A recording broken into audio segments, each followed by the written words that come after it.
घर, परिवार, शिक्षा और बेहतर भविष्य का सपना देखने वाला देश का मध्यम वर्ग, जो दिन रात मेहनत करता है, आज वो सिर्फ एक उपभोक्ता नहीं बल्कि भारत की विकास यात्रा का इंजन बन चुका है। और इस इंजन को ऊर्जा दी है प्रधानमंत्री नरेंद्र मोदी की नीतियों ने, जो बीते 11 वर्षों में मध्यम वर्ग को केंद्र में रखकर बनाई गई। नई टैक्स व्यवस्था के तहत अब 12.75 लाख रुपए तक की वार्षिक आय पर शून्य आयकर देना होगा। 2 वेतनभोगी व्यक्तियों वाला एक परिवार जिसकी कुल सालाना आय 24 लाख है, उसे अब पहले की तुलना में लगभग 1.5 लाख रुपए की बचत हो रही है। ये कदम केवल एक आर्थिक राहत नहीं है, बल्कि उस मेहनत का सम्मान है जो भारत का मध्यम वर्ग हर दिन देश को आगे ले जाने में करता है। प्रधानमंत्री नरेंद्र मोदी के पिछले 11 साल के कार्यकाल में कई आर्थिक सुधार हुए हैं। भारत की इकोनॉमी में कई बदलाव हुए हैं। एक समय था 2014 के पहले कि बहुत पैसा जाता था, बहुत स्कीमें थी, लेकिन पहुंचता नहीं था बेनिफिशरी तक। तो इसको पूरी तरह जन धन आधार मोबाइल ट्रिनिटीज के द्वारा बदल दिया गया है। जीएसटी लाई है सरकार, अब जीएसटी के रेट भी कम हो रहे हैं। डायरेक्ट टैक्स साइड में इनकम टैक्स रेट भी रैशनलाइज हुआ है, कॉर्पोरेट टैक्स कम किया है। इससे भी ईज ऑफ डूइंग बिजनेस और ईज ऑफ लिविंग दोनों में बहुत सुधार हुआ है। मध्यम वर्ग की चिंताओं का सरकार ने समाधान किया है और इसमें अहम है घर का सपना। सरकार तमाम योजनाओं और सब्सिडी के जरिए मध्यम वर्ग को घर बनाने में मदद दे रही है। घर खरीदने वालों के हितों की रक्षा करने के लिए और आवास क्षेत्र में पारदर्शिता लाने के लिए कानून बनाकर भी मध्यम वर्ग को ही मदद दी गई है। किसी भी मध्यम वर्ग परिवार के लिए एक बड़ा सपना होता है अपना घर होना, सर पे छत होना।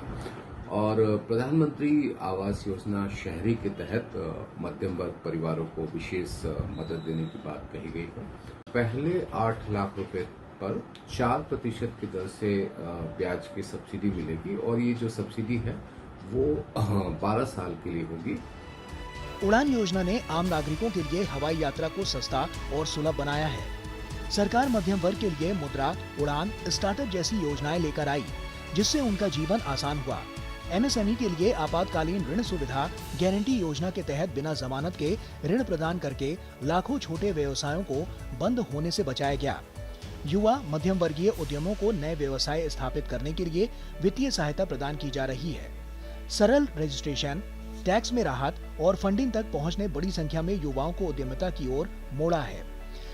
उड़ान योजना प्रधानमंत्री जी ने हवाई चप्पल पहनने वाले व्यक्ति को हवाई जहाज का सफर करने के लिए शुरुआत की थी। पहले जो हमारा सपना था कि आसमान को देखें, जो मोदी जी की इस उड़ान योजना के कारण हम पूरा कर सके हैं। इस तरह की बहुत सारी योजनाएं हमारे लिए शुरू की, जिसका आम आदमी को बहुत ज़्यादा फायदा हुआ। मुझे प्रधानमंत्री मुद्रा योजना के तहत 2 लाख का लोन स्वीकृत हुआ। उसकी वजह से मैंने छोटा सा मेरा कैफ़े रेस्टोरेंट का काम स्टार्ट किया। इससे मुझे बहुत अच्छी आर्थिक रूप से सहयोग मिला। इस वजह से मैं अपना व्यापार, छोटा सा व्यापार एक अच्छे तरीके से चला पा रहा हूँ। प्रधानमंत्री के आत्मनिर्भर भारत अभियान ने आत्मनिर्भरता के आंदोलन को गति दी है, जिससे भारत भविष्य की चुनौतियों के लिए और भी मजबूती के साथ तैयार होकर उभरा है। भारत में डिजिटल गवर्नेंस मध्यम वर्ग के सशक्तिकरण का एक मजबूत स्तंभ बना है। जन धन योजना और आयुष्मान भारत से लेकर प्रधानमंत्री आवास योजना और अब संशोधित आयकर व्यवस्था तक मोदी सरकार द्वारा उठाया गया हर कदम उसके मध्यम वर्ग केंद्रित दृष्टिकोण का प्रमाण रहा है। सरकार ने न केवल उनके हितों की रक्षा की है, बल्कि उन्हें बेहतर बुनियादी ढांचे, अधिक बचत, गुणवत्तापूर्ण शिक्षा और उद्यमिता तक पहुंच प्रदान करके सशक्त भी बनाया है। Bureau report, GD news.